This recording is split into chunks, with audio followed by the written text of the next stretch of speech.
Bonjour à tous. Vous êtes avec le Père Nestor Nionwari qui vous souhaite bienvenue et bonne écoute. Au 34e dimanche du temps ordinaire, qui est aussi le dernier dimanche de l'année liturgique, est traditionnellement célébrée la solennité du Christ roi de l'univers. Depuis 2021 et au niveau diocésain, on y célèbre également la Journée mondiale de la jeunesse, instituée par le pape Jean-Paul II en 1985. À cette occasion, le pape donne un message avec un accent particulier pour les jeunes. Sous le thème « Vous aussi, vous allez rendre témoignage car vous êtes avec moi », le message de cette année 2025, axé sur deux aspects du témoignage, à savoir l'amitié avec Jésus et l'engagement de chacun dans la société en tant que bâtisseur de paix, est présenté en 3 points. Premier point, ami, donc témoin. Le témoin chrétien n'est pas Le témoignage chrétien n'est pas une propagande idéologique.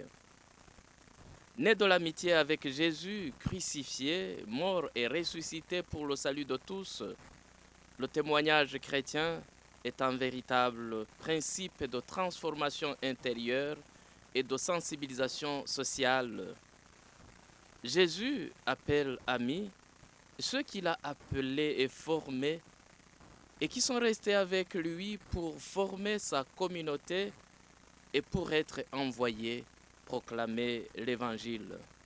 Ainsi donc, lorsque Jésus nous dit « rendez témoignage », il nous assure qu'il nous considère comme ses amis. Jésus veut toujours et seulement notre bien. Il nous appelle à être avec lui non comme serviteurs ni comme militants d'un parti, mais comme des amis d'une amitié unique qui nous donne la communion avec Dieu, une amitié fidèle qui nous fait découvrir notre dignité et celle des autres, une amitié éternelle que même la mort ne peut détruire car elle a son origine dans le crucifié ressuscité. Comme exemple évangélique de cette amitié, le pape donne Jean l'apôtre et Jean le Baptiste. Premier exemple, l'apôtre Jean. L'apôtre Jean ne dit jamais son nom. Il se définit comme le disciple que Jésus aimait, une dénomination qui témoigne d'un lien personnel avec Jésus. Ce qui importe pour Jean, ce n'est pas son nom. Ce qui importe pour lui, c'est d'être disciple de Jésus, de se sentir aimé de lui, puis de lui témoigner. Il dira, c'est ce disciple qui témoigne de ces choses et qui les a écrites, et nous savons que son témoignage est vrai. De même, le témoignage du chrétien est le fruit de la relation de foi et d'amour avec Jésus. En suivant Jésus et en s'assoyant à ses côtés pour écouter son cœur et partager d'auprès sa vie, le chrétien devient pour lui un disciple bien-aimé et de cet amour naît la joie du témoignage. Deuxième exemple, Jean le Baptiste. Jean-Baptiste qui a rendu témoignage à la lumière afin que tous croient par lui est d'une grande renommée parmi le peuple. Pourtant, il sait qu'il n'est qu'une voix. Il sait qu'il n'est qu'une voix qui indique le Sauveur. De lui, nous apprenons que le véritable témoin ne s'attire pas des disciples à lui. le vrai témoin ne s'occupe pas de lui-même, il ne s'occupe pas de ses problèmes, il n'occupe pas le devant de la scène. Il ne se proclame pas lui-même. Il est plutôt humble et intérieurement libre, libre d'écouter, libre d'interpréter, libre de dire la vérité à tous, libre même face aux puissants. Il reconnaît et montre Jésus, lui seul qui sauve, et il le présente lorsqu'il apparaît. De même que Jean a connu Jésus parmi les pécheurs, immergé dans l'humanité commune, c'est en sortant de nous-mêmes et de nos zones de confort, en allant vers les autres et surtout les pauvres, et ceux qui se sentent exclus du royaume de Dieu, que nous rencontrerons Jésus et témoignerons de lui. Après ces deux exemples, le pape invite les jeunes à poursuivre la recherche dans la Bible des amis et des témoins de Jésus. En lisant les évangiles, ils se rendront compte que, comme ceux qui les ont précédés dans la foi, c'est dans leur relation vivante avec le Christ qu'ils trouveront le vrai sens de la vie. C'est là que résident les vraies réponses à nos questions les plus profondes, et non dans le défilement infini sur notre téléphone portable qui capte notre attention tout en laissant notre esprit fatigué, notre cœur vide. La réalisation de nos désirs authentiques passe toujours par le fait de sortir de nous-mêmes. Deuxième point, témoin, donc missionnaire.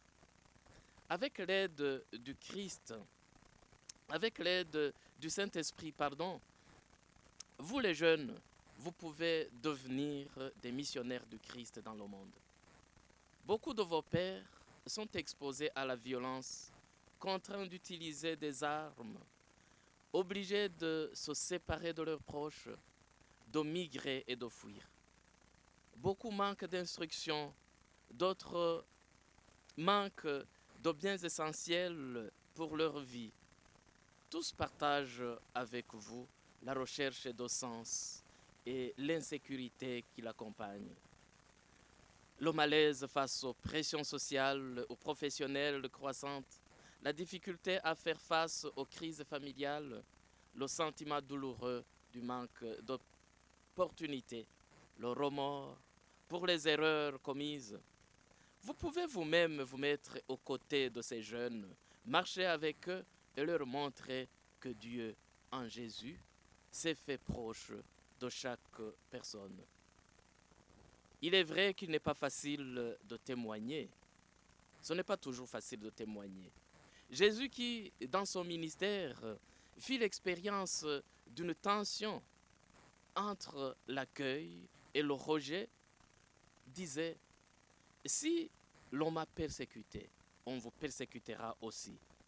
De fait, dans de nombreux endroits du monde, les chrétiens et les personnes de bonne volonté souffrent de persécutions, de mensonges, de violences.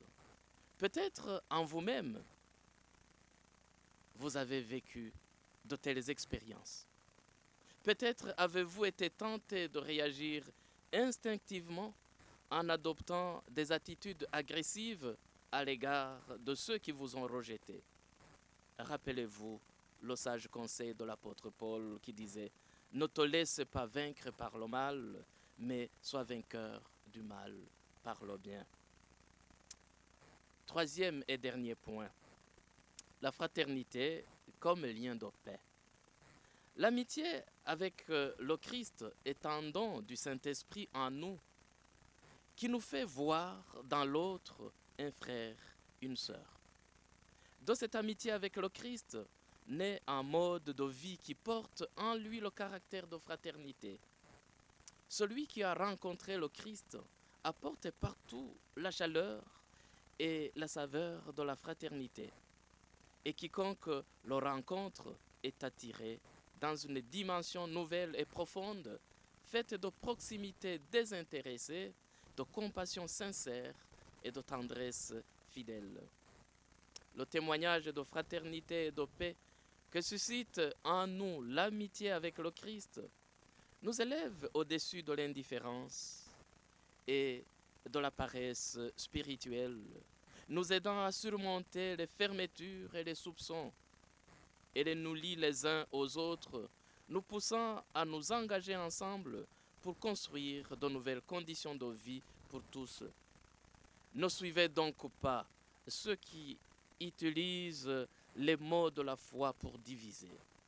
Organisez-vous plutôt pour éliminer les inégalités et réconcilier les communautés polarisées et opprimées. Face aux souffrances et aux espérances du monde, fixons notre regard sur Jésus qui, sur le point de mourir sur la croix, confie Marie, sa mère, à Jean comme mère, et lui à elle comme fils. Ce don extrême d'amour est pour nous tous. Nous ne sommes donc jamais seuls. Nous sommes toujours des fils et des filles aimés, pardonnés et encouragés par Dieu. Bonne célébration de la fête du Christ est roi, partout où vous êtes. Bonne célébration de la journée mondiale de la jeunesse dans vos diocèses respectifs. Et je profite de cette occasion pour inviter de façon spéciale les jeunes, tous les jeunes du diocèse d'Edmundston à participer à une rencontre qui aura lieu au centre diocésain ce dimanche 23 novembre au centre diocésain à partir de 11 heures jusqu'à 17 heures. Je vous remercie.